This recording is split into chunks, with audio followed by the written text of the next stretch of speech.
It seems like Team Xbox has taken a lot of L's over the course of the last few years, with a ton of negative headlines, low console sales, pretty much no exclusives, and their most recent entry, Redfall, is now one of the lowest rated games ever on Steam. This is a legendary dumpster fire, but part of what's been so interesting about that is that this is technically made by an award-winning studio. This is Arkane. They created Dishonored and Deathloop. They are definitely a very, very skilled company that somehow just made, by accident it seems like, one of the worst games of all time.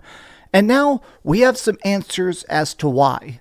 A new report has come out that claims the people working on this wanted it to be canceled and Xbox made them release it anyways.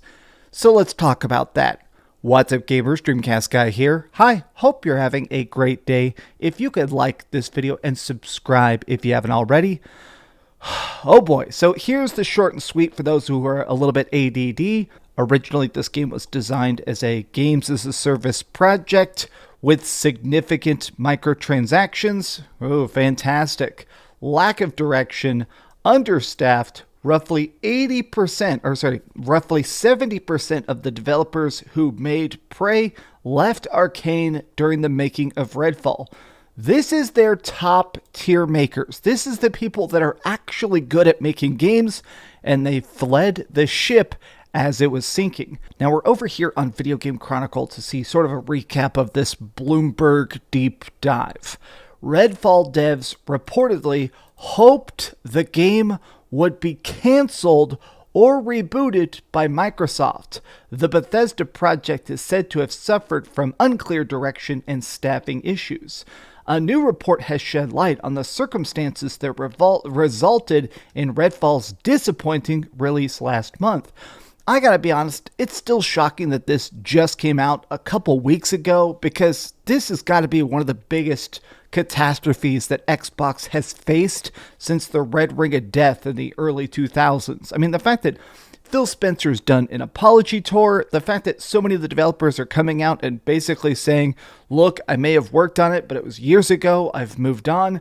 This is a bonkers, a truly legendary L, but it says this. Following several delays, the first major Xbox exclusive from Bethesda released with a number of technical issues and generally reviewed poorly, garnering about a 56 on Metacritic. Now, personally, I gave it a 4 out of 10 because I kind of enjoy the art, I kind of enjoy the guns, there just wasn't enough meat. And let's face it, the game was completely broke. There were a lot of vampires that would stare at the wall and never actually fight back as you staked them to death.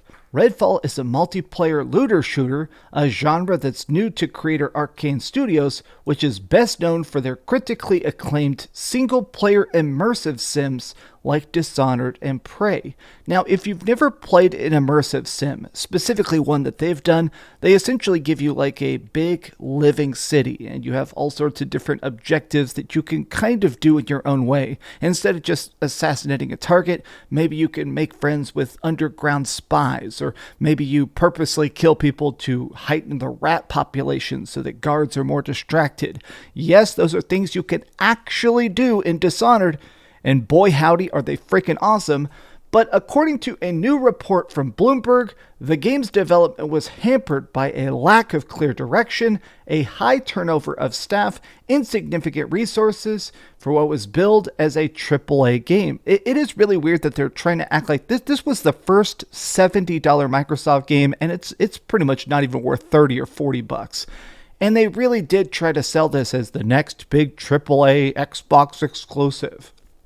The report is based on the accounts of over a dozen anonymous sources who worked on the title, saying the project started development in 2018 after being pitched to the staff as a multiplayer Arkane game. Some members reportedly found the pitch to be confusing and felt unsure that that sort of gameplay that Arkane would be known for would translate well into a co-op setting. Now, this is definitely valid. If they're a studio that's very famous for making big living worlds, active maps with a ton of tiny objectives that all actually connect, it's hard to make that a co-op looter shooter. The game reportedly suffered because its development team was continually understaffed, with Arkane's office employing fewer than 100 people. Gosh dang, I mean, I always think about something like Xenoblade Chronicles, I think had 250 employees. Obviously, games like Call of Duty have like hundreds of employees. So the fact that they had, 99 people or less, that's kind of insane that they even attempted this. They also had insufficient outsourcing support. So a lot of times if you do have a smaller studio, you ask headquarters for extra outside people to help you with AI programming or background art, or even like, okay, let's hire a company to make the trees so we can focus on where buildings are at, normal stuff like that. Many experienced developers who weren't interested in making a multiplayer game reportedly left the studio, with almost 3/4 of the Austin staff who worked on 2017's Prey, which is objectively a freaking masterpiece, said to have departed Arkane by the time that Redfall was finished. God, 3/4 of the staff. That's absolutely insane. So like 75% of people just straight up walked out. That's nuts. Arkane is said to have experienced difficulties filling these vacancies with their lower than average salaries, its Texas location, and the desire of prospective employees to work on a single player immersive sim viewed as contributing factors. That does make sense. It is weird that some Microsoft studios pay you so little.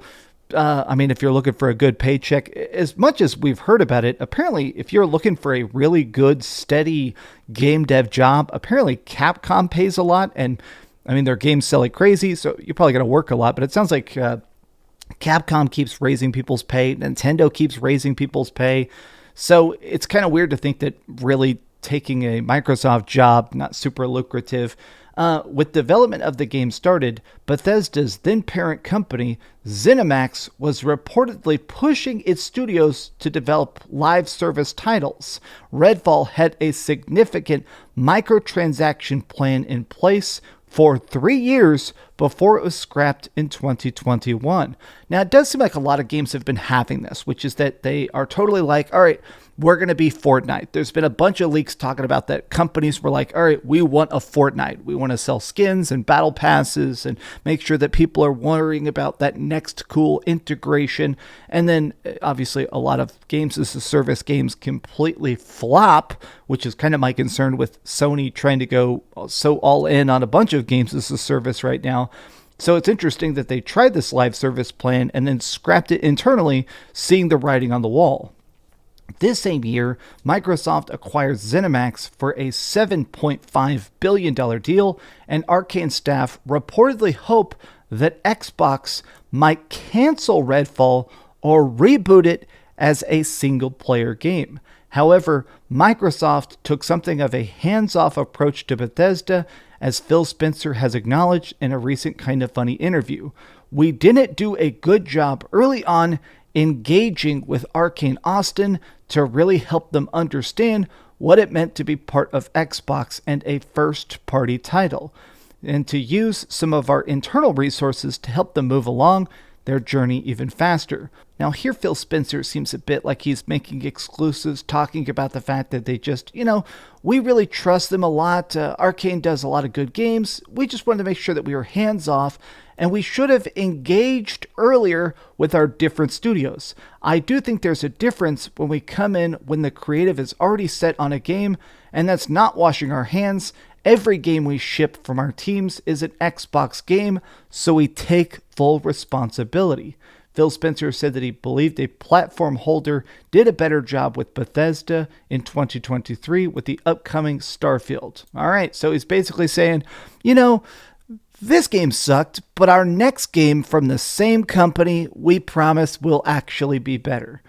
Man, this is just so weird to learn about how broken it is. I do actually feel bad for them. I mean, it sounds like they knew it sucked. It sounds like the people working on it knew that this game was busted, unfinished, unfun, incomplete, and Microsoft just released it anyways. That sounds to me like a giant Phil Spencer L to me, but hopefully Starfield is better, or else, I think they're going to be in deep trouble if it's not. Thank you so much for watching, gamers. What do you guys think about this? Is this seem like a big L to you, or is it just a massive nothing burger? Tell me your thoughts in the comments down below, and if you enjoyed this video, give it a big old thumbs up, share with your friends, and subscribe if you haven't already, and please keep dreaming. By the way, for anybody that's actually buying Diablo 4, I kind of want to make a Diablo 4 clan so all of us can party up and play together. So if you are playing Diablo 4 and you want to play with me or other subscribers, follow me on Twitter. Whenever I figure out the clan name today, I'm going to tweet out whatever it is, and I'll accept all requests. Anybody who wants in the D4 clan, definitely let's join in and kill some demons. Thanks so much for watching that video. If you want to see something else, you can always click this link to see what I put up last, or, subscribe and see what's coming up next. Also, I promise that whatever I do, it'll try not to suck.